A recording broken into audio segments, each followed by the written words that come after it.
Hello, everybody out there. It's the Economistic here, giving you what you want. We got some more charts. I'm going to try to do a bit better this time. I've at least prepared a little bit of thoughts to communicate with you. So I was doing some looking into Dogecoin and feeling like philosophical just because it's just like crazy that who would have thought the world's richest man would latch on to a meme coin. Nonetheless, I am still bullish on Elrond, and I did take a short position, or not a short, lol, a small position in Dogecoin because it's been in a sideways movement for a 9 months, same as Bitcoin. So I felt as though it was a good time for me to remove. So I'm heavily allocated in Maillard decks, and that's taking on a lot of risk. If Maillard decks just fell apart and disappeared, I would be in trouble. So it is in my investment strategy to branch out and to have other areas that my money is invested so that if or when anything this is just managing my risk for my strategy. So again, this is to give me the psychological space in my investment strategy to, not be laser focused on Elrond. So I'll leave it at that. But I will say that I do think that, especially with the news, Mr. Elon Musk decided to accept Dogecoin in his store on Tesla. And I saw some tweets about, somebody was observing the code of the Tesla website, and maybe it looks like they're going to start selling the cars with Doge too. So again, it's crazy that he's latched on to Dogecoin because it's really surprising to me. I'm writing about it here in this tweet. We'll see if I get it out there, but I'll share it really with you before I get into the analyses, because I want to look at Elrond, I want to look at Ride, and I do want to look at Mex. So I want to carry on here before this video gets too long. But basically, what I say is that it's in humans' nature. It is in the nature of humans to take hold of slash get behind the most unsuspecting of things. And I removed this because I just didn't want to just kind of clearly advertise for Doge. So if you're watching this video, see this as an extension of podcast Elrond. I might even post it on podcast Elrond. Who knows? But what I did take out of this tweet, I say, whoever would have thought the Earth's wealthiest man, Elon Musk, would take hold of a meme coin, and like seriously, like perhaps we do need a Doge paired with e-gold more than anything. There was some talk about maybe Elrond will get paired with Bitcoin, and that would be bullish for sure in the conversation of onboarding the next billion. But guys and girls and everything in between, Dogecoin is a freaking meme, and it has the Earth's wealthiest man tweeting about it. Like it just, I mean, those are just cold hard facts that it's getting publicity. And I even remember last time Dogecoin did peak up here, maybe even it was even here.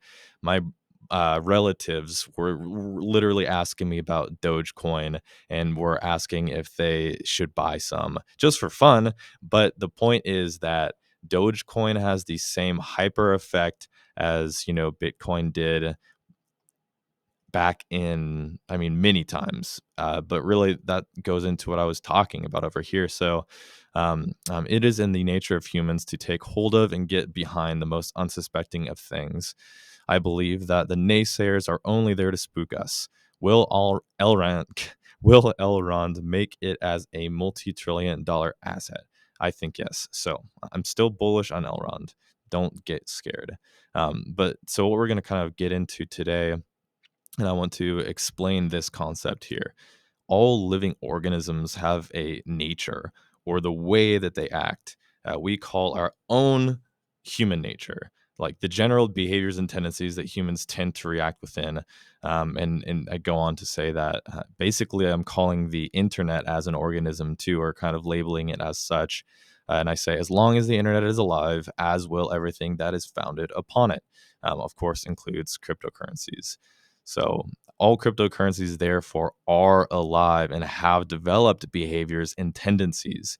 I mean, it is pretty crazy to think about, truly. But yeah, so charts, think about this. I thought this was pretty cool.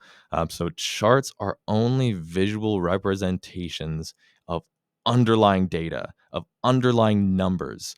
And this data it has representation of that which is underlying. That is, looking, I'm going to divert the attention off of Dogecoin because that's not what we're here to talk about, to be honest. Nonetheless, Um, so has representation of that which is underlying. So I'm bringing it into context. This chart, the way that it looks, the way that it acts, the behaviors that it exhibits, in general, are similar, and they will over time reveal themselves, and it's a matter of discovering the trend, because trends say something about tendency. And if the tendency of an asset is to increase, then we continue to have that thesis, and we continue to have that bias until proven otherwise. And that is exactly what I mean. That's exactly what I'm talking about when I say the trend, trend is your friend. So that's what I mean when I say the trend is your friend, because trend equals tendency. Trend is to tendency. Makes sense. Um, it's equals. How about that? Trend equals tendency. I'll just leave that at the top for the thinkers to start thinking. But going back to what I was saying, that as it says here, trend equals tendency. So if we can, I mean, as many people do, if people look at the chart of Bitcoin over these years, and they, look at it on yearly time frames, I mean, the trend is your friend, and it is utterly evident that the trend of Bitcoin is up. I mean, why the hell did I even draw a line there, as if I have to enunciate where exactly the uptrend has established itself, or how it has? Anyway, the point is, so many people have rode the Bitcoin, just the positive energy behind it, and being bullish on Bitcoin because its trend has been up. The tendency of this organism that is Bitcoin is up. And again, it will continue to get tested. It gets tested. This tendency will get tested, and it is asking this organism, is this still how you trend? Is this still how you behave? And the question is volatile, or rather the behavior is volatile with these big spikes. We have a clear kind of ascending triangle there, bullish break. This is, I mean, it's all hindsight. I won't get into it much, but definitely continued consolidation, with outcome being volatile, with tests of underside, failed tests that wreck mentality and send you into bearish hell, which that's at $260 here for a moment. I did have to look at the number there to see if this was the first bear market that I got wrecked on. I didn't get wrecked too hard. I didn't really buy the top as much as I've shared. I didn't buy the top, but I did lose. I didn't sell. So like all of the value that I made in that run up was, negative 90% at the very bottom of this. Not what we're talking about. There we are with another tangent. But yeah, so again, back to what is important here. What is the tendency? What is the behavior? What is the trend? Because trend is just tendency. Trend is a more palatable word, but I don't know. I didn't come up with the word, but I arrived at the word tendency, and I do like it. Again, what was that? Is this an ascending triangle with a bullish outcome? And look, it tests it. And every time that's a backfill of support. It's running up, testing big highs, and then it's pounding down to ask, hey, is this still the behavior? Is this still the trend, the tendency? And this is what I believe we have not witnessed yet. This is what I believe the sentiment of this whole area that I just scribbled all over. This feels very similar to this, and call me a dreamer, but just the sentiment and the feeling, the flavor. I call this entire area. I won't include this recent top. I will call this whole no. I just this top here. I talk about how that was pushed to a high level, 65K. I think partly because of the Tesla news. So I believe that this was a bit of a push, and I do believe that that has caused this whole market to just be a little bit more volatile than it should have. I think that the Tesla, I think that's like the area right there. I just think that that got was a little bit early. That was a little early in the cycle. I mean, according to how I read the chart and my hypothesis and or the way I interpret the story, the narrative here, the tendency of this behavior. So again, I believe, I feel like this area here, you know, going back to the tendency. What's the tendency? We have another ascending triangle, and now we see testing and pushing all-time highs. And I mean, this is just true essence of bull run. This is just what is this? We're on 2 weeks up here. Two every bar you see here represents 2 weeks of data, underlying numbers that represent what? That represent the, damn it, I could have said that so much better and I botched it. But you just read it over here, damn it. It's the tendency. This represents that which is underlying, which is those investing in it, those developing on it, those giving a damn about Bitcoin and cryptocurrency. So back on freaking topic. Look at this. We're on 2 week candles. And I mean, if I was to go to monthly candles, um, I guarantee you before I do it, I guarantee you that these are just upper wicks, upper wick, upper wick, upper wick, upper wick on monthly time frames. So let's just see. Oh damn it. So I'm gonna hide that all. And I mean, if so, here's the deal: is that if there aren't any definitive upper wicks, as I was saying, I mean, so that's what you're doing whenever you go to a higher time frame. All that data is simplified into more definable kind of points. So what's interesting is that, or not interesting, it's simply adds to the bullish case for Bitcoin that these were not massive upper wicks. Take note of that big upper wick up at the top. This, I mean, if anything, was a big upper wick. And what was that? That was the first blow off top where Bitcoin went to $20,000 in December of 2017. So the point is, moving back to a smaller time frame, look at the nature, look at the tendency. We have all-time high being broken and just true bullish demand. This is demand. All this is demand. Demand, demand, demand comes in, outweighs the market. Too much demand, not enough supply. Boom, boom, boom, boom, boom. But as the market tells us that, and this is now not so much a matter of the trend of Bitcoin and or its behavior, but at this point, this a bear market is testing the tendencies of this asset, testing. It's like putting a mouse through a maze. You and it's testing, the behaviors of the mouse as it goes through a maze. And maybe, just for the sake of data, you put certain aspects of the maze, with different things for the mouse to remember. And I mean, god damn it, that's so irrelevant.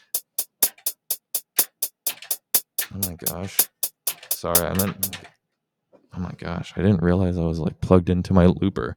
So I'm in my music studio and I can just start looping my voice, and I can just start looping my voice, and I can just start looping my voice. And I accidentally pushed the pedal. So pardon me, and just forget about that aspect. Uh, anyway, so what do downtrends do? What do bearish trends do? They test and they ask, is your tendency, still, on a longer term, still upwards? Is your behavior still, it's like, this is kind of defining a tendency, defining a behavior. And this isn't so much this is, I mean, this happens in any coin. This is the tendency of really any asset, is to move downwards in this way, and ask the market to test its, sentiment, test its behavior. And as we obviously saw here, the result of that eventually was, yeah. And I say that with that tone of voice because, I mean, just like that, this is years we're looking at here, but just like that, how does the market feel again? Again, the market is testing. It is Bitcoin still valuable? Is Bitcoin, what is Bitcoin worth? And that's a very long conversation we will not get into, because again, look at this. This is again telling us visually that the underlying tendency, the underlying numbers representing human sentiment, is simply, yes, we demand this asset. We want it. We are buying it. And we are not selling it. We are not adding it back to supply. That's what is indicated whenever price does not go lower. So I'm hoping that that is making sense. And I'll kind of leave it at that. For the conversation surrounding Bitcoin, just for fun. Maybe I'll post this on Twitter just to take a little screenshot, because it is sometimes my charts look disgusting. I just get disorganized and they don't end up really coming together. But sometimes they don't look all that bad. Nonetheless, let's go back and bring it back to probably what you're here to see. And that is, let's talk about Elrond. So, whenever I'm looking at a live chart, I actually do kind of get a little bit too excited. So this is just my good old Microsoft Paint. Um, that's what I use to do my analyses, and it works for me. And I don't know, it's got a style to it. So even though I could use Photoshop or something, I don't know, I like it. So, if you are watching this video, then you are going to be much more, there's a lot of context that I just brought into the conversation, that if you're just, if you were to just see this photo posted on Twitter and read what I'm about to draw and write, odds are you're in a much better position to understand what I'm talking about here, given the conversation that I've brought about today. So let's see if I can't center this in just a little bit more. So much of the time, I will use a logarithmic chart for my, just anytime I'm really looking at charts, I'll use logarithmic. And what that does is it sets each of these bars to visually represent the true percentage increase over that given period of time. So to simplify it, I'll just put this on the day. So if I go to, if I just zoom out on this Bitcoin chart, I mean, we can all see that there's a visual difference between what happens when you click logarithmic. But for those of you that don't know, all that does is make the appearance of these charts so that, for example, this huge day that I just had to zoom in all that way to kind of observe the more volatile, more enunciated market movements. So this big candle here, and then all my drawings come back. So that was a 18% day. But if I move over and come to a day like we had here, I don't have to zoom in at all, and I can see that on that day, that was another 20% day. So what logarithmic does is that it will set everything so that it is visually kind of accurate. Because obviously, if I don't have logarithmic enabled there, then I mean, you cannot discern. There's not much discernible visual representation of that candle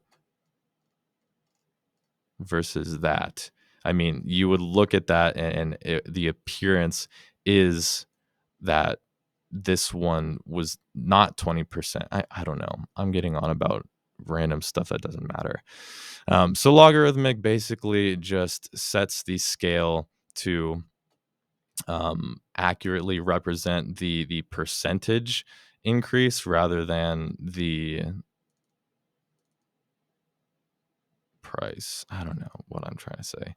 Maybe I need to better formulate talking about this because I don't think that I can go back. And the way I'm recording this, I can't edit this video, so I'm sorry. Um, bonus content if you're watching. Anyway, so let's get into this. So I'm just gonna make some circles here and just start kind of drawing and talking and trying to tie this whole message in. Before we start doing that, I just want to point out that above is Elrond paired with Bitcoin, and below is Bitcoin paired with US dollar. And so the first thing I just want to talk about is how these two black lines represent the same period of time. So basically, the emphasis is that Bitcoin was in a complete and total downtrend, really in the midst of Elrond coming out of the closet, of it really coming out. It was launched, and this represents the ERC20 token that was ERD, as well as eGold as we know it today. I believe the date that happened was somewhere around here. But point is that these two areas represent the same period of time. And Bitcoin was in a downtrend. Bitcoin had just gotten done with this massive washout of up and down movement of all of these areas of resistance, of not so much resistance but just complete rejection. And obviously this floor here that became underlying support for several months failed, and that was a pretty miserable couple of days here. As I mean, I was it was some time ago, but it was pretty unfortunate because in that moment I realized that this was going to take much longer than I thought. But again, we have some nice stepping ups of support that created what I will call an ascending triangle, whereas this was descending for sure. So at that bullish break that brought us for the first time. That's what I want to emphasize here, is that for the first time ever since Bitcoin started to tumble from 20K, for the first time it started to show life again. For the first time in this area here, Bitcoin started telling us that yes, there is demand for it, and yes, people are buying it. So this was the very first top of the I don't know if I'll call it, the cycle we're in right now, or if this was just a continuation of the washout from the 20K in 2017. So that's why I think that's significant is that Elrond launched, in just kind of at the tail end of this first push of Bitcoin ever since it was showing that great life and growth as it pushed to 20,000. So Elrond launches in this super long downtrend that, ends with this coronavirus washout here. That's what that was. And from there, we obviously see Bitcoin rebuilding. And that's obviously great to see. We see actually price come in and really take a solid bounce off of what was a line of supply, a line of resistance at that point. That I think is a line of resistance. Um, so let's just go ahead and type that real quickly. Resistance, resistance, resistance, resistance. So I'm going to call that resistance, but I'm going to call that rejection. Because what happened here, rejection caused a bullish. I'm sorry, I always do that. Rejection causes a bearish break. Resistance causes a bullish break. So, oh my heavens. Damn it to hell. You get the idea. I'm sorry. I think people asked for this. They said, talk through it as you make these videos or make these charts, talk through it. But yeah, so again, emphasis, super cool to see that, huh? The difference between resistance and rejection is one results in a bearish, the other results in a bullish. So that's really what it all comes down to, huh?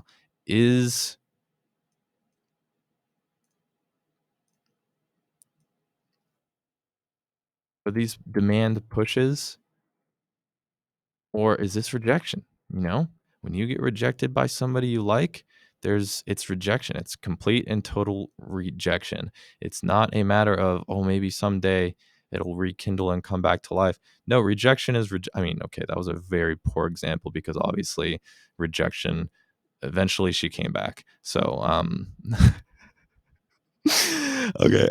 So yeah, I mean, it's weird because at this point, it does seem as though Bitcoin is, it's testing its tendency as I'm talking about, but it does feel different to me than the massive bull run, and that's how we all kind of know and love Bitcoin is massive, just I don't even know what adjectives to use. Just massive bull run that brought it from what numbers were we looking at earlier? $300 to essentially $20,000. So it's logical rejection. I'm going to say that. So the reason that she came back or he comes back, whatever you're into, is because of this. Damn it, now I forgot what I called it. Hopefully, I'll remember. But essentially, the reason that I don't believe Bitcoin has done what it's going to do, it has not made. I think I see a final run up, perhaps. And it's a long ass video, and I haven't even gotten to Elrond. So, gosh dang it, let me just simplify it.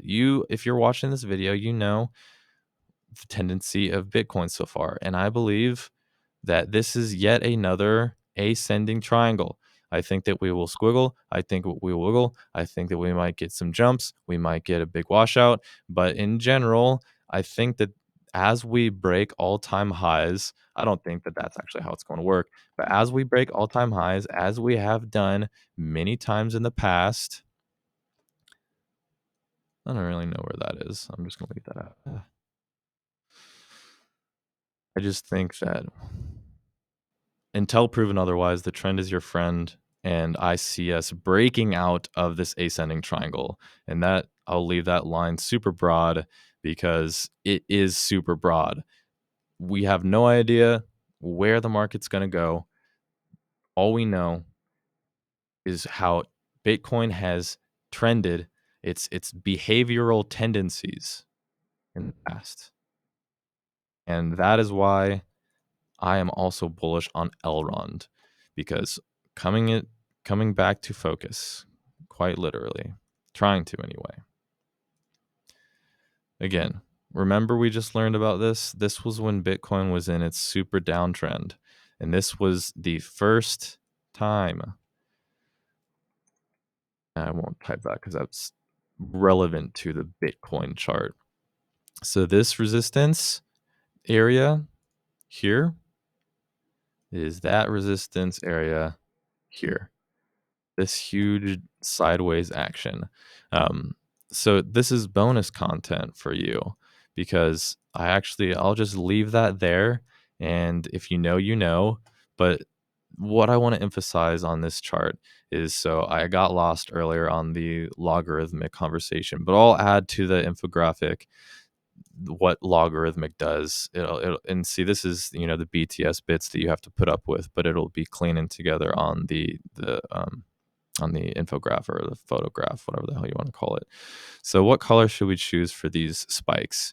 Because I just don't really like green. It's way too green. So I don't like that either. I like orange. Gold it is. Hey, how about that?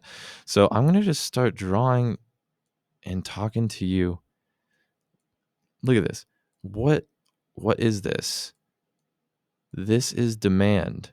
Like these are all demand spikes and they're super duper evident.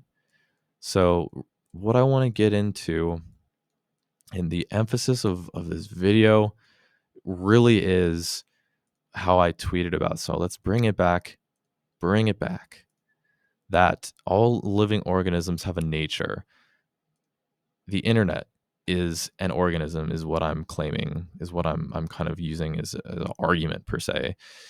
So if you're going to engage with any sort of animal, you need to be used to, you need to be educated as to how it acts. If if it's a dangerous type of dog, it might snap at you. If it's sensitive, it might, bite. I mean, it's not always a negative thing. It's not always a biting, of course. But you need to acknowledge that these markets are extremely volatile. These markets are extremely volatile and they are designed to, especially in the early days, Elrond is a young asset. It is $4 billion. Even a $1 trillion asset that Bitcoin is still incredibly volatile.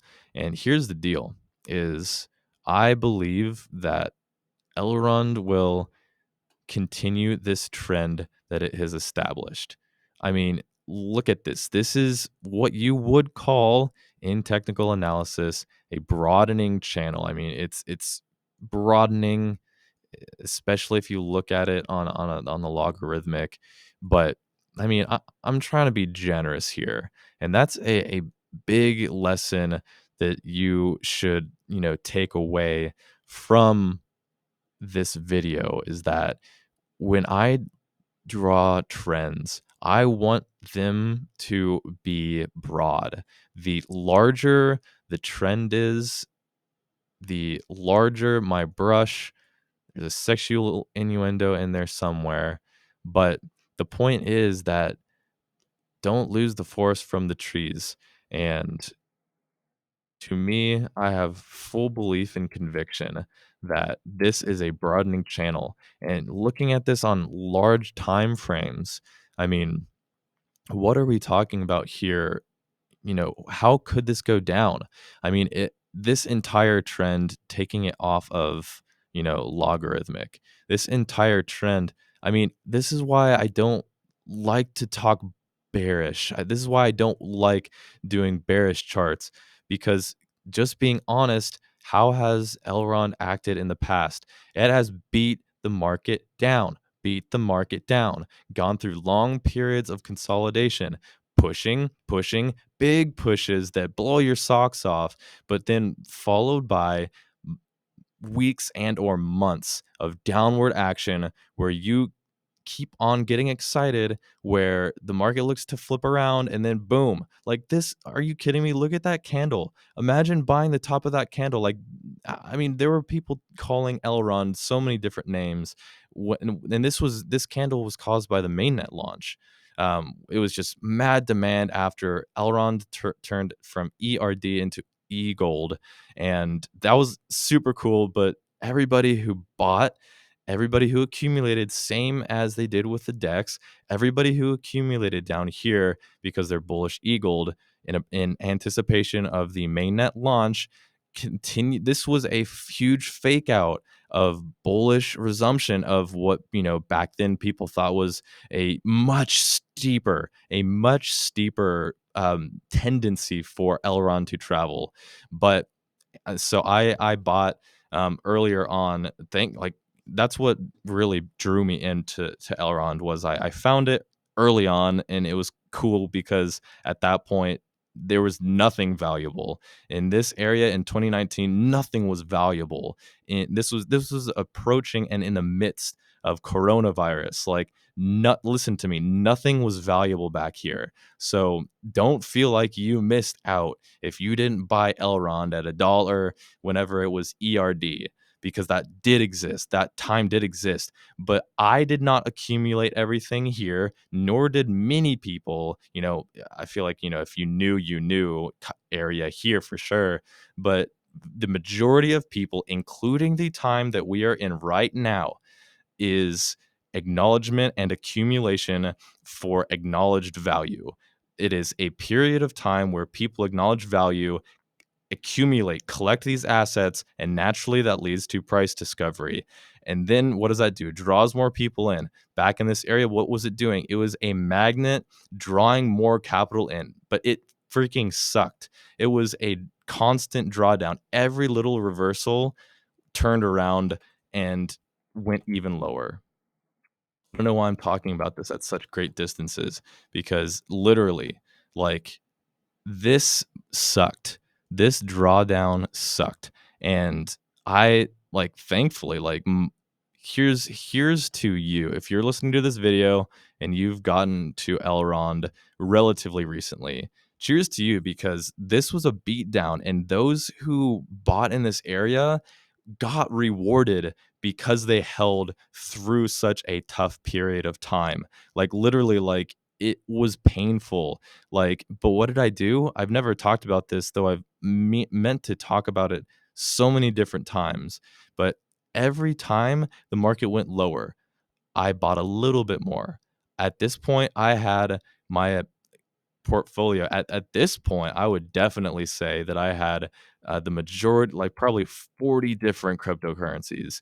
And every time Elrond dropped, I would buy a little bit more. And every time it dropped, every time I bought a little bit more, it got me more intrigued to learn about Elrond, to follow the project, and to develop an idea of what it was and where it was going. And sure enough, like, literally, like, when the market started turning around like this, I mean, I was essentially in pure disbelief. Like, and it was pretty crazy to realize that the reversal was actually happening. So I'm gonna bring up a chart that, you know probably seen it at least once. If you have not seen it, here it is. I'm gonna copy it and bring it in, because literally, y'all, like, I was in the midst of pure disbelief, and that's what bear market does to you. Disbelief. I guess it's on the recovery here. There it is. That's the disbelief that I wanted to talk about. So that is the disbelief that I was in when Elrond started to turn around. And this was at $8. I was accumulating more of Elrond. I was buying those dips like that as it fell from like $35 to as low as maybe $6. And in that moment, I mean, literally, like, this entire like, this almost looks like the freaking Elrond chart. Like, almost like I mean, literally, here's kind of like that wick that happened after the mainnet launch right there in the midst of complacency, which says, "We just need to cool off for the next rally." Like, that's exactly what was going on whenever we got this wick. Like, honestly, that is pretty funny to take note of. Like, this was in Elrond just blew to like 35 bucks unexpectedly, really, and everybody was stoked about it. I couldn't believe it because I bought a little bit back here. I had a little bit of my portfolio in it, and it just blew to like 35 bucks, and it was just like, whoa! Like, literally, I was asking myself, will Elrond ever stop? And it did. And that's what happens in bear markets is you get complacent after the downtrend happens, you think that there's going to be a reversal here. Like logically it makes sense. It pushed it broke two times on the way up, I'd say. I mean the second time came down and tested the support level there, and it was a logical spot for a reversal. So in the midst of this feeling of perhaps we'll resume this massive uptrend, in the midst of that complacency, we got a mainnet launch that wicked out and faked out a lot of people. I don't even really remember what the price was because I believe that Bitcoin was back into a downtrend at that point. So carrying on here, this was pure disbelief, like nothing but disbelief here. And what did it take to get to disbelief? It took a massive downtrend of really just feeling like it's the worst chart ever. I mean, I looked at this chart and I started with a smaller allocation.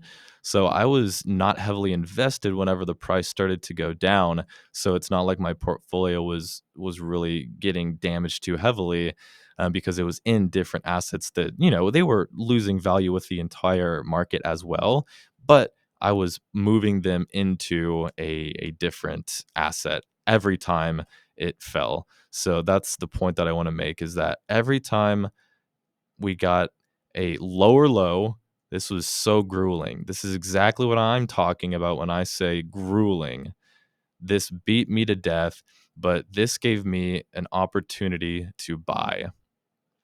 And that's what I was doing. Every time it dipped, I took little pieces, little chunks. Emphasis is little. And maybe a better word for that is proportional. I did not take 80-90% of my portfolio and throw it in the first dip that happened. It was always a little bit. It was always a question of, okay, like, and every time it dipped, it pushed me to test Elrond itself. At this point, every time it dipped, I kind of had to reapproach the question of, is like, does this make sense to buy this asset? And the answer was crazily and hands down, it was yes. And it was just like no brainer to me buying these dips, as much as it hurt and as much of a losing position it was. I continued to fall back on the fundamentals of Elrond. And what did they tell me? That this is a valuable asset. And even though price is going down, it is in a positive trend. So, again, the emphasis here was that when this started to push and truly reverse, I was in complete disbelief. We saw more downside, and at this point, I got, kind of faked out because this feeling here was kind of attributable or similar to this area here. Like this area here represents where we thought we might get a reversal and resumption of uptrend, whereas here that I felt the same way. I was like, I'm not going to get faked out here because it's going to do exactly what it's been doing, growing just to fake us out, growing just to dump even lower, and I just didn't believe it. Like, yes, these candles were over longer periods of time and did create in me a different feeling. But I was complacent a little bit, or I was just in disbelief. And I expected this to continue downtrend. But yeah, so we got, a nice little bullish break there that brought us into really the push from $8, which was in this area. So $8 down here, and that brought us to somewhere around 300 or so. I can't quite remember. No, 250, 248 or something. I like that I like remember that almost exactly. But so zooming back out, I mean, for goodness sake, if you are going to participate in this industry, in this asset, you need to be ready and prepared for the downside.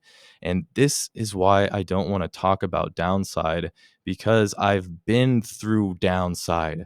I have been, this is what I'm talking about when I say having your face shoved down and used as a mop. Is I feel like, you know if this is a bear trend developing, why wouldn't we get sort of a walking down of price, just as Elrond had in the past. And I don't want to talk about that too much because I think that we are in a different period of time in the market cycle. Again, this entire area, Bitcoin was bearish here. All crypto was madly bearish.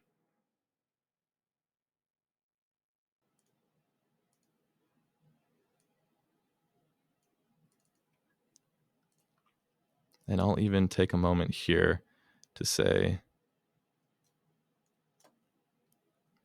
coronavirus lows.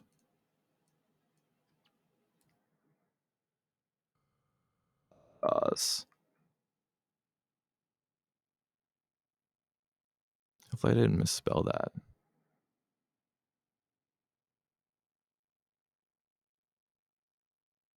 Coronavirus. Coronavirus lows. Like, yo, like nobody was making money. Nobody was making money, believe me. So this whole stage was the first resumption of anything, and this was all, spurred on, or rather encouraged by Bitcoin's movement here, which I believe was healthy movement. And it made sense according to how much time the market had traded sideways and brutally low at those coronavirus lows. Let's label that. Coronavirus lows. Coronavirus. Got to love Corona. Gotta drink me a few of those someday. Someday soon. Summer. Always a little weird drinking Corona in the winter. Alrighty, back on topic. So, what do we get? We get a big old uptrend that is developing. But listen to me, this was a tough period of time, and I am used to, and I might, if I'm being honest, if I was to be brutally freaking honest, like I could literally be the biggest Elrond bear in the entire world. If I was always looking towards the downside, I mean, I don't think that I would have any true effect on the market, because that would mean a substantial, I mean, that's like Elon Musk status, for goodness sake. So I very well, there's every reason I could give you that, that that bears will resume. Every time price came down and push lower, I mean, what? Like, who wants to be a perma bear? Like, that's literally no fun because you can always be a perma bear, and it's always a role that nobody really appreciates because what what's the fun in talking about what could happen? Because again, how has Elrond grown in the past? It's gone through a period of tests where it pushes down and it builds, pushes up, builds, pushes up. This was a pretty sizable sideways movement here that we were all waiting for the resumption of the uptrend. But what did we get? Got a bearish break. Bears broke hard. That wasn't fun. I remember that. It was just what you least expected. That's why I talk about expect the unexpected, because I was in Elrond, and I mean, this is the Elrond chart, but I could point to the same time on Bitcoin. I mean, just to I'm almost certain that if I go down here, mid May, is that right? Yeah, excellent. Okay, I did think that I was wrong for a second. So the entire market was bearish here too.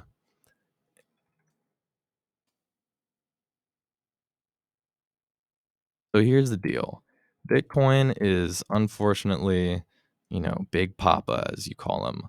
So it makes sense. Damn it, I hate when that happens. It makes sense that we got a bearish break there because the entire market was bearish. Call it bearish, call it indecisive. But again, so rejection led to a bearish break, resistance leads to bullish resumption. So that is what the market is testing. Which one is it? Is it rejection or is it just resistance? And I'm glad to have defined that because I think that it's much more explanatory than what other words you could use. So at this point, um, I just want to call attention to these demand wicks. I mean, it's just clear that demand is pushing upwards, and that's what these big circles represent: is pushes to the upside, pushes that resulted in massive washes, massive downtrends that are no fun, that nobody really wants to go through. But so far, and what is happening is that Elrond is letting us know how it interacts, how it reacts, with the nature of of it that it has. Um, that was so poorly put. Um, but you get what I'm saying. This is a long ass video. How did this get to be so long? This is how it always goes. This is why I can't talk about charts. Um, because there's so much to talk about, and it's so interesting that Elrond is alive. I don't want to get too, crazy philosophical or something like that. The Elrond network, it's alive.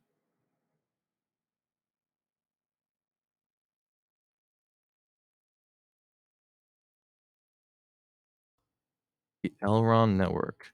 But the Elrond network is alive. And ask yourself,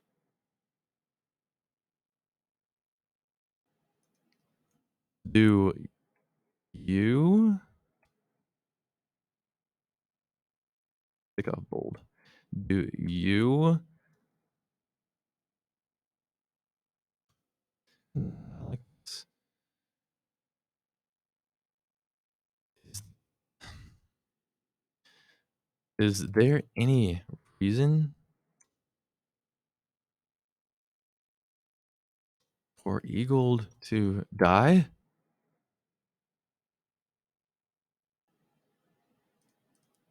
Okay, that's for you. I don't like how that looks. I like Elrond Network is alive. ALIVE. Elrond network is alive. Elrond network is live, baby. Like, Elrond network is live, and it, in my opinion, is well. And until proven otherwise, I believe that it will continue to be alive. And why that is intimidating, I will say, is because, I mean, yes, I think hypothesis equals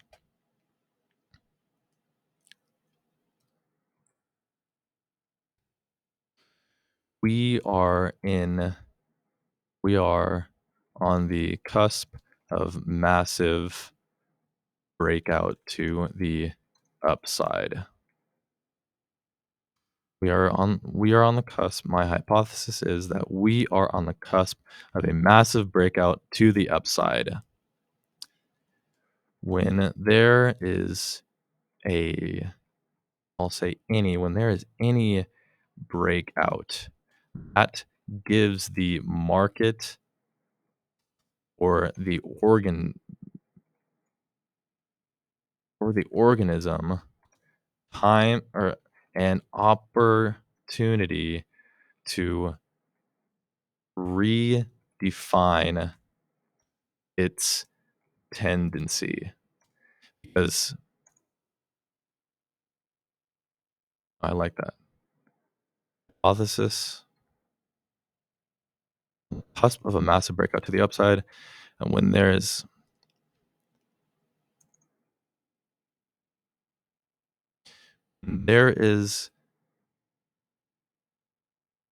a breakout to upside, that gives there's a breakout. When there's a breakout, yeah, versus breakdown, that gives the market or the organism an opportunity to redefine its tendency or its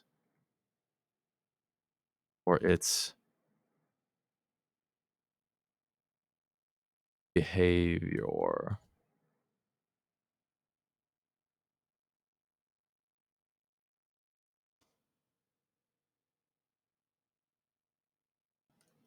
Okay, well, hopefully that doesn't look like shit because I signed, sealed, and delivered it. So that is my hypothesis: is that this organism that is represented by that which is underlying, that is the developers developing on it.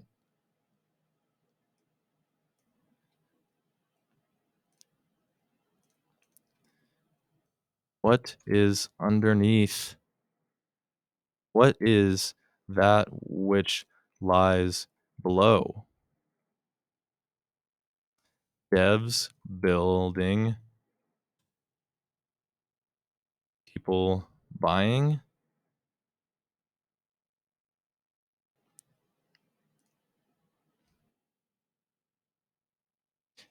Slash all market participants.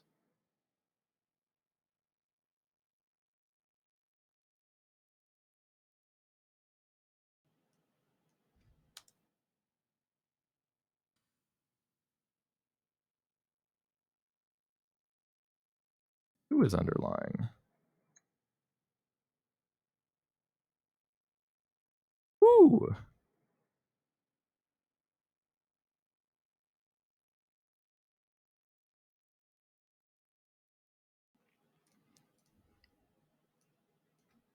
I'll just leave it as those two. Who is underlying? So you've got developers building, and this goes for both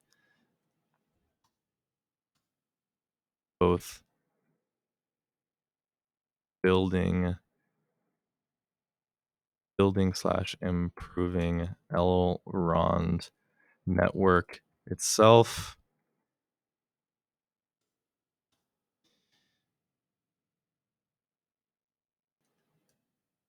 Those building slash improving the Elrond network itself. Those building on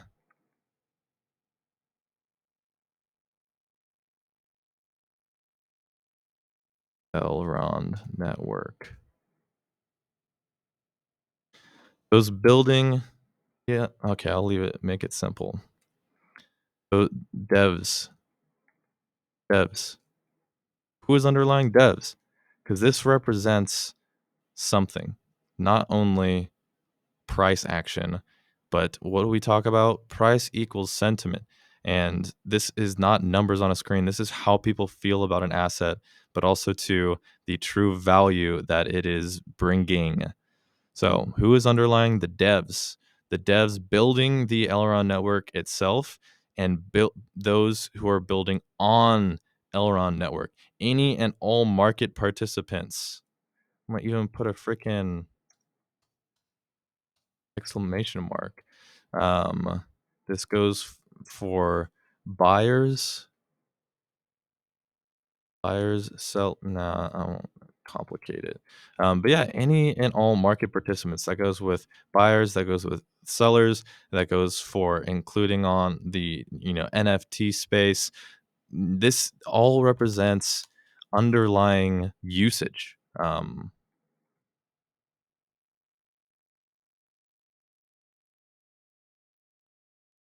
Even increase the font there.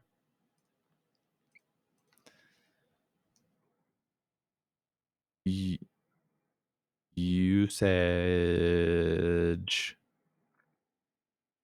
Usage is that which is underlying.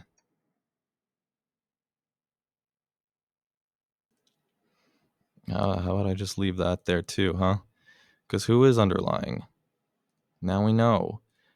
What is this area? Why is price going up? Because people are building on it.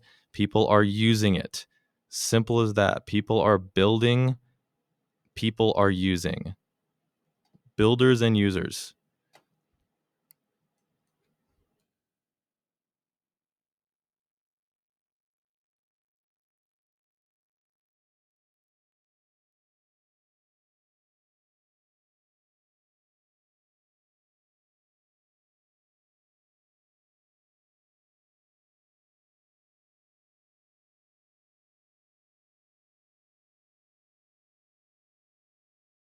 That is a element of decentralization and blockchain that is just awesome.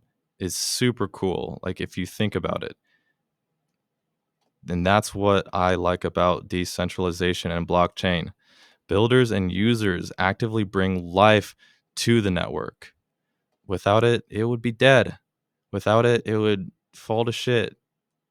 So, I mean, just in the conversation of volatility, you know, how could Elrond interact with this trend line, It's like, who cares? Because the network is alive, and if Elrond continues with what's going on, I mean, see, if I leave this here, people will start to think that that the freaking market is gonna go to a much lower value. So I'll leave this along with my hypothesis that I think that we're looking at. I don't know how to do this. Just leave it.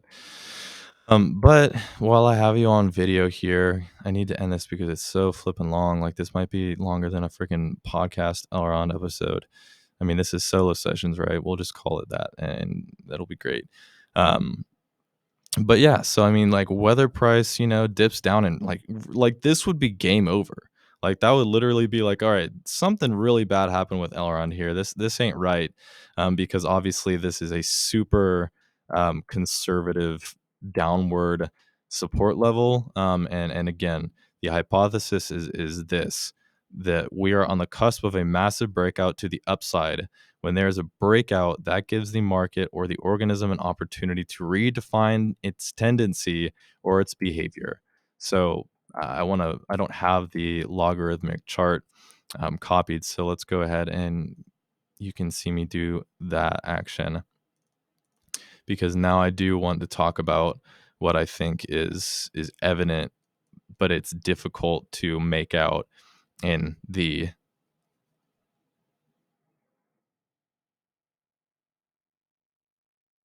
non-logarithmic. So let's extend this out a little bit.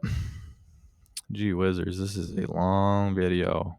I really, really hope that something doesn't go wrong here. Like, this is, I think, a really good conversation and good explanation.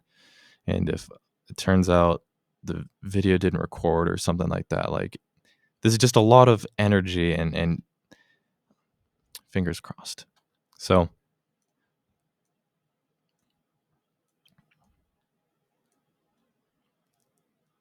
we have coiling. Coiling totally leads to breakout. Coiling.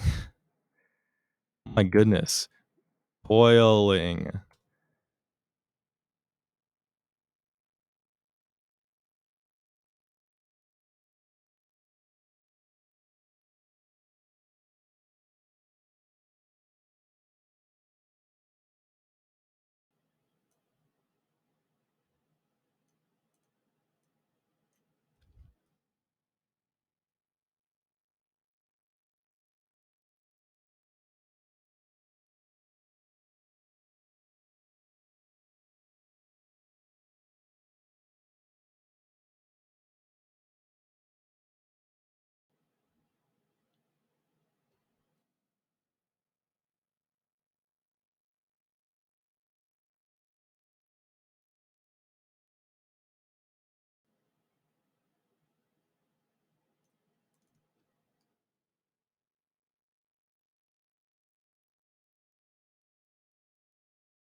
So again, I don't have a crystal ball. NFA, but coiling has a high probability of breaking out to the upside. But again, like, we're talking sizable moves that could have very harsh downside. So this is the hypergrowth that Benjamin is talking about, right? Hypergrowth. That is the argument. That is the hypothesis. What lies above? Hypergrowth.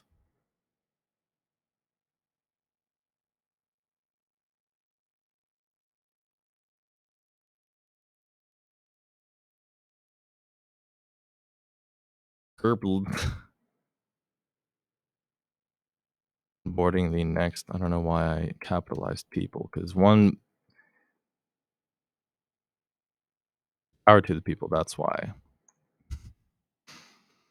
And it's just such a long video at this point that if you're actually watching, like, holy moly, leave a freaking comment. Um, if you're still here, leave a comment that says onboarding the next 1 billion people. How about that? That's a great phrase. So anyway, hypergrowth. That is where we would be heading. Like that is what's up. So there's Elrond for you. I think I should end this video, touch up a few more things on these infographics here, whatever the heck they're called. But yeah, that's definitely a long drawn out episode. Just to, again, if you are listening, I at least want to follow through on my word that I'm gonna go through mechs and I'm gonna go through ride, because while we have fewer coins on the decks, I'll at least take a moment to touch on them. If that list grows to 100, do not expect me to go through them in the same way. So early adoptership. So yeah, we got a big washout, and at this point, I'm worried about mechs. Just cutting to the chase, I'm worried about mechs because it seems as though this is a coiling action that not is it's not necessarily going to break bullish or break bearish. Like, I don't know, like, is there a chance that it goes up and starts to make, upward progress from this price action? It's really hard to say. I think that in the long, I mean, and it's just the chart itself and the downwards movement, that is my bias. I am biased towards that direction because that's how this market, this is what this data is indicating to me. uh I hope that I'm wrong, because I know that there are a lot of people who have a greater stake in mex, whereas my stake truly is in ride and eagled. I own lp there, so I want the players in this game to succeed. This is not a zero sum game with those who are interacting in the decks. I want everybody to make money. But my personal opinion is that the trend is developing to the downside. I mean, this big green candle was, I mean, obviously demand, but who is demanding mechs right now? So I mean, if anything, people are getting rid of it. And the reason I say that is because there are opportunities on the decks to earn liquid mechs, and I think that that could be playing into the role that this market is kind of pushing downward. So, not incredible numbers, APY is over a year, so we're gonna look at APRs a little bit more relevant.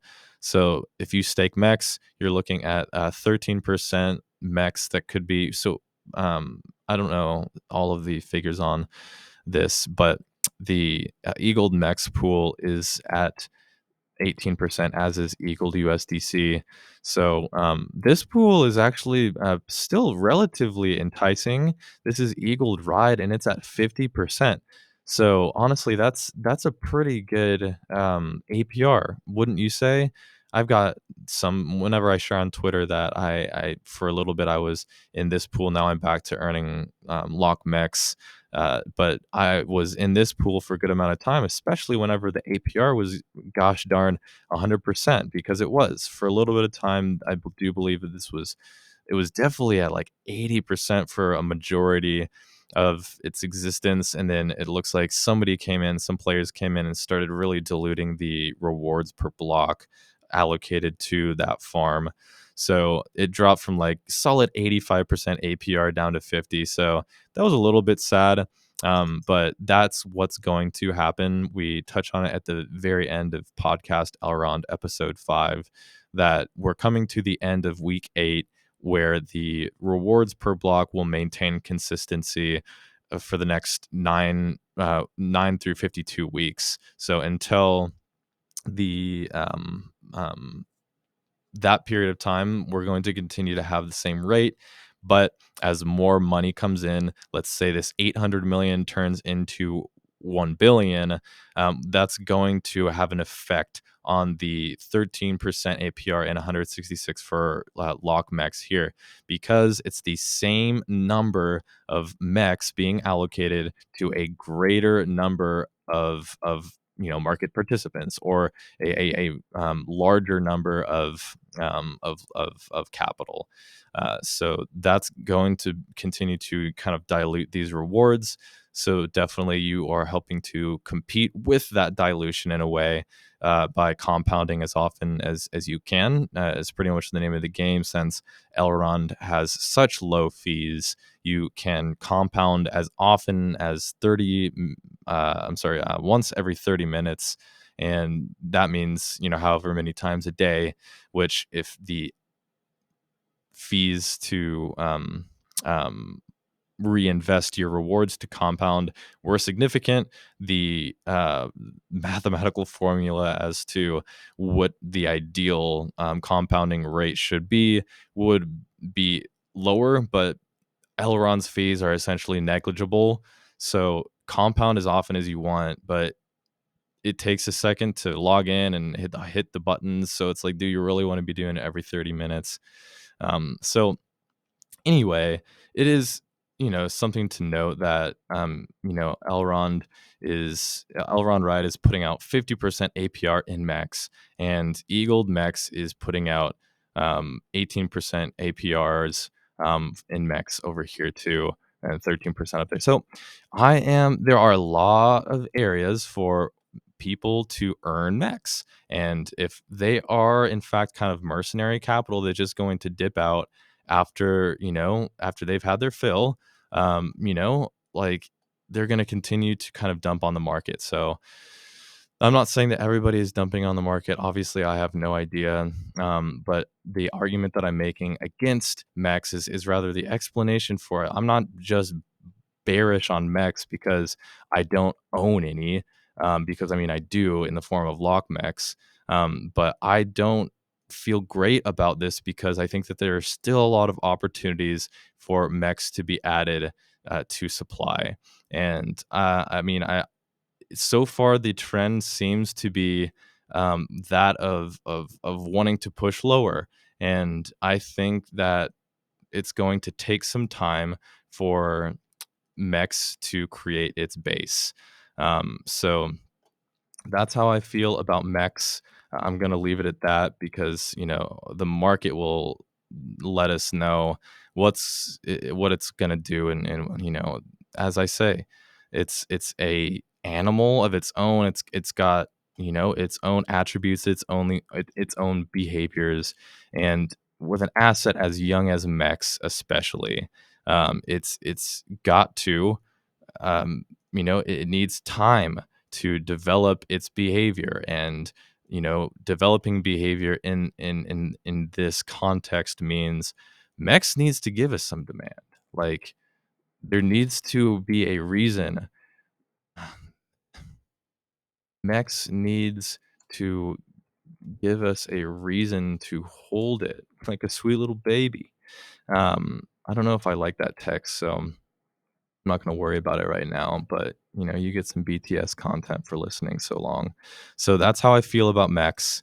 I think that it needs to have a my expectation is for it to have a wide base, um, just like Yo Mama. But there is a chance that it could come up and start pushing. Again, I ain't got no damn crystal ball. I like that I included that in the first episode because I ain't got no damn crystal ball. This is just me supposing what could happen. So we don't know. This is my belief, but as I take note of the average volume, you know, we need volume to establish an average point as well. We have very limited data. Data for Mex is limited. Point.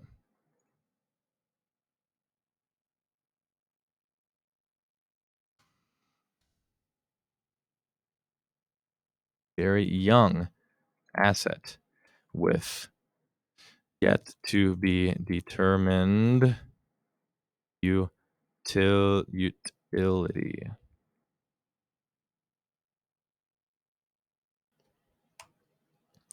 Key point.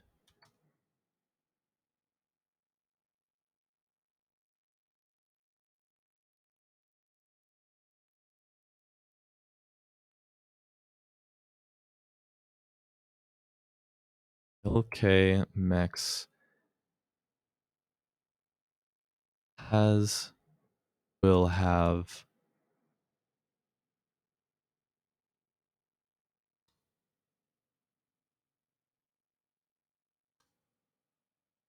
it says that on the website.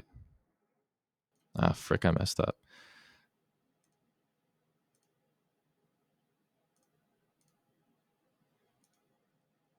So this is a little bit of exciting things you get to see.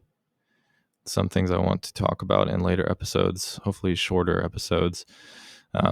So what is Mex? Where is it? Where is it? Where is it? Where is it? Where is it? It was on the FAQ, I think.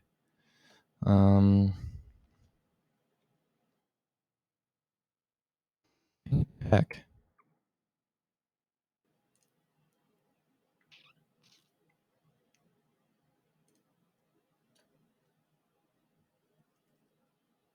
This is so frustrating. I shouldn't have.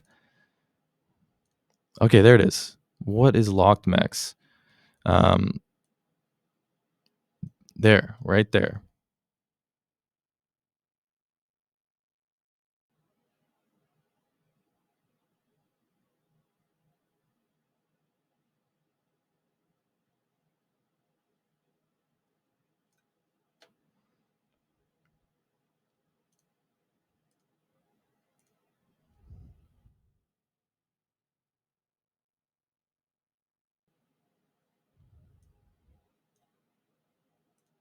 I'll even circle it for y'all to see. And what is this from?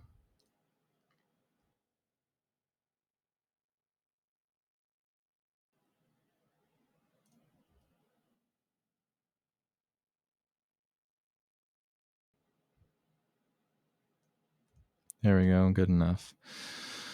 So, MEX, what is the utility of MEX? The utility of MEX is staking, is being a liquidity provider and staking it in the pool. I said this when I was fully tilted into MEX. And the reason I fully tilted, the reason I own now no MEX outside of lock MEX, which I do not consider MEX because it is a different utility, I started to question, where is the utility? Why would anybody want to hold MEX? Like, why do people want to hold MEX?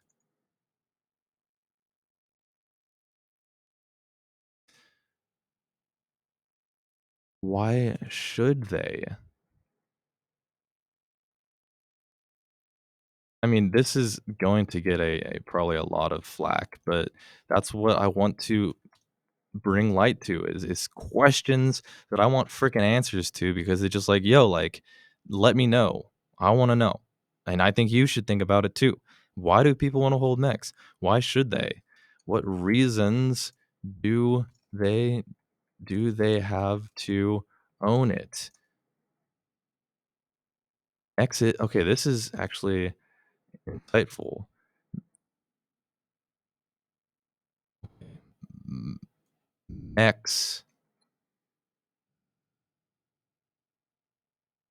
is the only path to lock mechs.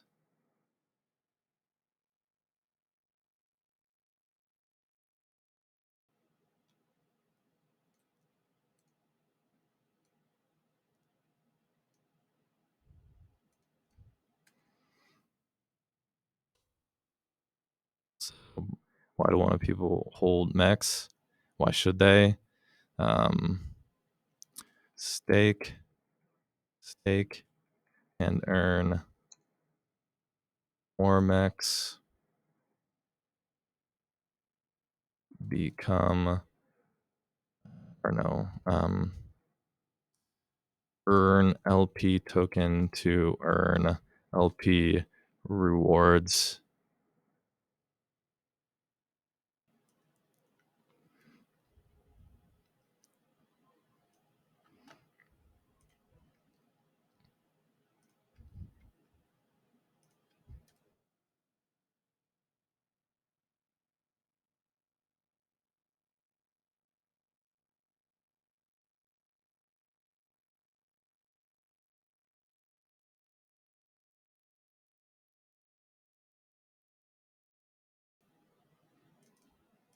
So I don't know. That's something thoughtful. Mex is the only path to lock Mex. The first class citizen of my RX. Good there. I like that. Lastly, let's touch on ride. I'm gonna go through it quick because I think I have to end this video. I think I need to get going. But honestly, my bias is I own ride, but it's been looking pretty good as the market has been going down. The market pushed big, and that caught my eye for sure because I thought for a moment there that this was establishing, kind of a downward coiling that dropped lower. But what happened? Some degree of demand is clearly evident here. A higher high. I mean, obviously, this is not capitulation, manipulation, massive manipulation here. So this is hard to really read this, to be honest. It's hard to know where exact the levels of supply and demand are slash were in the midst of this ridiculous price action within the first 30 minutes to an hour of the launch itself. So this does look like it wants to go down lower and retest this area.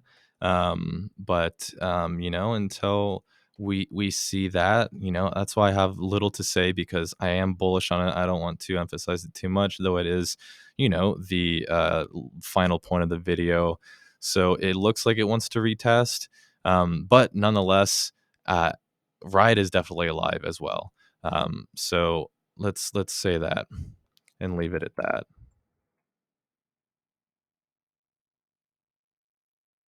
Pride also seems to be alive.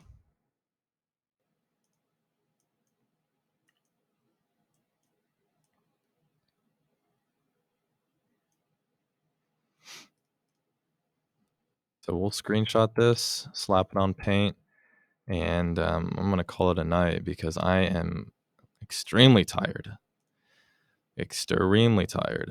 It's been a long day. Shot Elrond podcast Elrond episode 5, and I was just feeling great apparently, and feeling thoughtful about what's going on here.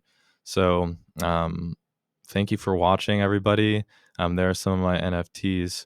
Um, but I'm going to go ahead and cut it off there. Thank you for watching. Thank you for the support. And I believe that we will have the podcast Elrond episode 5 drop on Monday. So be looking for that. Thank you for your support. Thank you for everything. And have a great night. Bye bye.